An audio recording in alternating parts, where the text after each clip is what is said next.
in earlier stages of agitation, if you became aware that you have something more that is desirable than your neighbor, you may want to gloat and you may want to hoard. And this is what creates the greed dynamic in human consciousness. Scarcity. But if there's a chance for me to get a little bit more than you, then I will hold on to it by whatever means. Keep my fence. Scarcity begets the sense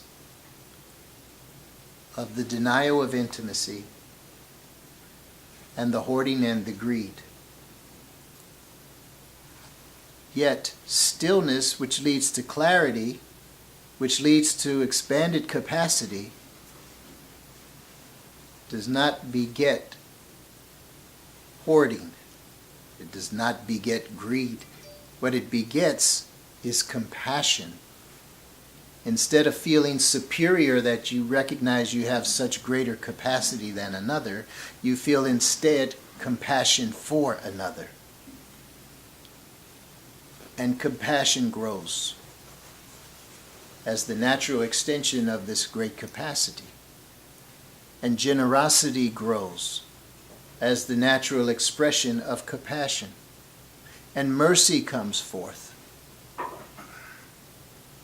because you recognize in such compassion that each has a journey, a process of learning, and also each has their sense of vulnerabilities.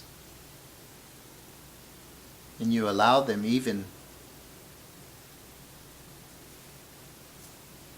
to make another fence if they choose. This is mercy. These things come as the result of this progression through the stillness practice. And this grows the more you affirm. And so if you take someone who has then been through a troubled programming stage of their consciousness and their behavior, and you teach them in these manners, as they come to compassion, they come to experience the healings that would take place in the so many ways that they themselves were receiving the harsh judgments of others about having limited capacity, about having limited intelligence, about having lack of the healthy, normal way of being, and also how they had to defend themselves and lash out and be disruptors in their environment so often, as a way to try to defend themselves and protect themselves from the threatening environment that was so busy giving harsh judgment onto them. Thus the nature of their fences. They start to heal because of this great compassion. They're looking out at others. I have learned and I have expanded so much in my capacity. It is not to give me a sense of being better than anyone. It is not to give me a sense of superiority. It is not to give me a sense of revenge. It gives me a sense of greater compassion and love for all. And now I want to share, I want to teach, I want to assist and support others.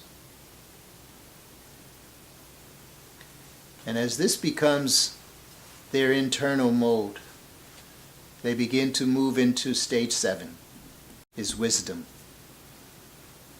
The great wisdom. The great wisdom is when you are finally able to access that which is far beyond your scope of direct experience. Knowledge which has come because you did not have to think about anything. It just came. When you can pull together their life experiences and realize they are no longer limited to you talking about you. Wisdom is that which is far beyond direct experience, far beyond direct analysis, and even far beyond direct locale. It is a deeper knowing and a deeper connection with Source. It is indeed the source of the great intelligence. And to access the stream that flows from source intelligence is to begin that attainment of the oneness consciousness, the oneness awareness. What is essential to sustain a state of wisdom is the willingness to release the attachments to that state of self-identity. Thus, the identity of who I am and why I am itself has been evolving all along. Once there is the attainment of wisdom, there is the reflection all the way through these preceding 6 stages, back to the first stage of the construct of who I am and why I am. And there is a realization that the construct of who I am and why I am has itself evolved as the I has been evolving through these stages due to the stillness practice. And who I am and why I am is no longer limited to this convenient consciousness envelope of me inside this skin body with this personality and these thoughts. There is a greater connectedness to the all. And because of that greater connectedness to the all, truth and knowing and knowledge itself is not that which is limited to the machinations of neural circuitry within this organ of this particular biomatrix. Instead, it is the attainment of a resonant entree, connectivity and intimacy with the greater cosmic field of intelligence and source simply is expressible within this particular local realm of my consciousness. That is a great enlightenment path.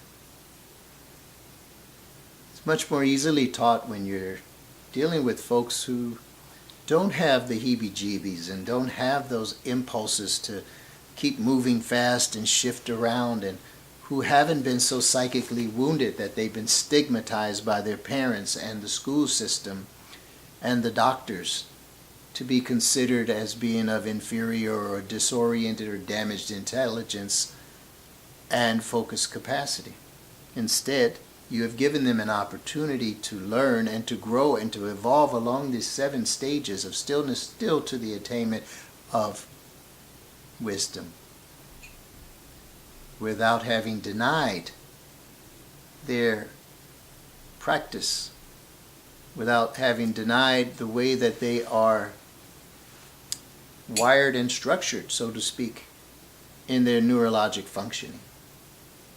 That you've been able to take it in and you've been able to adjust it and you've been able to guide it so that they came to understand how it could be utilized indeed and expressed indeed as asset rather than liability for them, and still they are brought to wisdom. And still their capacity is expanded to include now the slower. And still they have attained healing. And still they have attained the great connection of intimacy with the oneness. The great impulse now alive within them of infinite capacity and intent to be of service. This is a rather long-winded download. It came in a few seconds and it's taken a little while to elaborate it. However, this is part of what is necessary in the next stages of the teachings. In January, a family member of mine, Brother Professor Dr. Pedro Noguera, whom we were going to see earlier today, is going to Aotearoa, New Zealand for 6 to 12 weeks as sort of a mini sabbatical research project to work with the national leaders of education amongst the Maori people. and to learn about what these new approaches are to teaching and education, because he is one of the most highly regarded professors in this country in any subject amongst these national polls of top quality educators. But it just so happens that education is his subject. We've been working on a book together, and there are a number of videos that are on this channel, 11 videos in fact, on the pillars of integral education. What has come through here today is another elaboration on this field of what is necessary in terms of advancing these paradigms of education and learning, not just in a formal institutional sense, but even in the very everyday sense of how we are teaching one another, how we are learning from one another, how we are sharing, and how we are serving. Because without clarity, how can one serve well? Without expanded capacity, how can one sustain one's service? Without this process of intimacy, how can there be healing such that one's orientation to service is proactive and not a sense of being forced or coerced? And so all of these things relate to what we do on a day-to-day basis as well. And those of us who are also charged with the responsibilities of bringing forth some of the great cosmic and spiritual lessons again into this field. And especially to those who are rather young and naive in terms of their soulic development as consciously aware and manifest in this plane of life that they walk today, especially amongst them, to have the opportunity to experience a true evolution of their consciousness, because the rest of the environment is not supportive of that evolution of their consciousness. And therefore, it is even more incumbent upon us to nurture through this type of process that which they can experience as an evolution of their consciousness, and do so in a way that also spreads the greater compassion through them as they so become reawakened to this great compassion. Then they themselves now will recognize that however they have been wounded and conditioned and maligned in the course of their lives, they now have a catapult into expertise as proponents of the healing process and triggering the further evolution process of those stages of their lives and people like themselves that no longer get truncated and left as simply negative experiences. That indeed they become the great fertilizers for them to understand and grow and evolve and assist in healing so many of others. So this is how all of these things fit together. Maybe somebody wants to watch and listen to this stuff 2 or 3 times to get a little bit more of the details. But I will summarize in 2 minutes. Who I am, why I am, the beginning of everything. Who I am, why I am. And who I am, why I am in relation to this thing called stillness practice. Knowing who I am and why I am is what allows me to know why anything else is important. And thus who I am and why I am, I will begin this journey of expression in my stillness practice. I declare in stage 2 that I am committed and devoted to this stillness practice. And I initiate this stillness practice, called my meditation or called my stillness simply. And in so doing, as I undertake this practice, I begin to experience something called stillness. And as I am beginning this process of experiencing stillness, I'm coming to witness the process itself, what it feels like to be more relaxed and calm and pacific. And as I'm witnessing this process, I come to realize that which emerges in the witnessing called clarity. And as I'm witnessing this clarity as it emerges, I'm witnessing how suddenly problems appear as if they've been waiting all my life, or however much time they've been just waiting for me to attain my moment of clarity, to present themselves to my conscious attention, and there the answer lies within. And as this is being the case more and more as I experience this clarity, I realize that I can have such clarity under more and more varied conditions, and thus as I continue my stillness practice, the ideal preconditions of attaining my stillness are no longer necessary.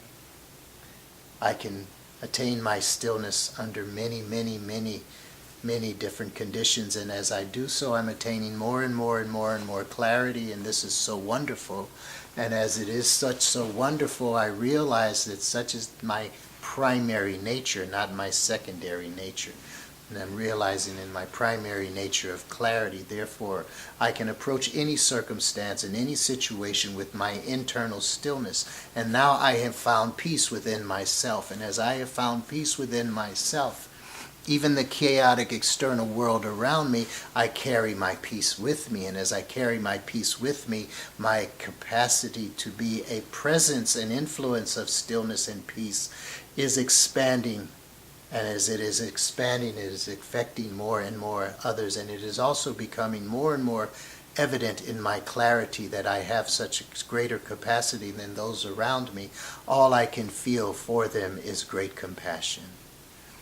The compassion grows within me as even I wasn't even trying to focus upon growing compassion. Growing compassion is the natural result of such expanded capacity. And as it is doing so, I am feeling overwhelming love and growth of not just self, growth of the intimacy channel itself between that called me and that called other than me. And now it is infectious in all of my life. I have nothing but love and compassion for all. And this is the result of my stillness practice. And as such is occurring, this great compassion is now bringing onto me realizations far beyond anything that I had ever experienced before, because all that I was experiencing before was itself limited to some notion of me as separate from the rest of everyone. And it is this great love and compassion that brings me this sense of connectedness and oneness with all, and thus in this greater oneness of all, that limited being that I used to refer to as me has evolved to this connectedness of a field. And as such, in the connectedness of this field comes this infinite access to source knowledge and the intelligence of the entirety of the universe and ultimately of the cosmos. Wisdom now abounds and abides and flows. And thus they tend to call one an awakened being. And in such awakening, one is simply living as the bodhisattvic presence, because by not holding the barriers of this distinction of self from non-self, instead this infinite love expression, it also means then the channels are open to flow throughout the entirety of the field of intimacy as love and light. And thus this supports the greater field, so that anyone else within such a field who chooses to embark upon the process and the journey of learning and the journey of awakening finds it more supported, finds it more sustainable, finds it more attainable, and finds a greater sense of community and a greater sense of healing and a greater sense of oneness. And ultimately this grows and affects the morphogenic field, and ultimately the morphogenetic field, and even our environment physically, internally, externally, and with respect to nature, continues the path of evolution in an accelerated fashion. And this is how we manifest the evolution of the whole biosphere, the evolution of the whole realm of materiality, as it moves once again back up to rejoin in self-actualization with Source herself. I hope this is useful.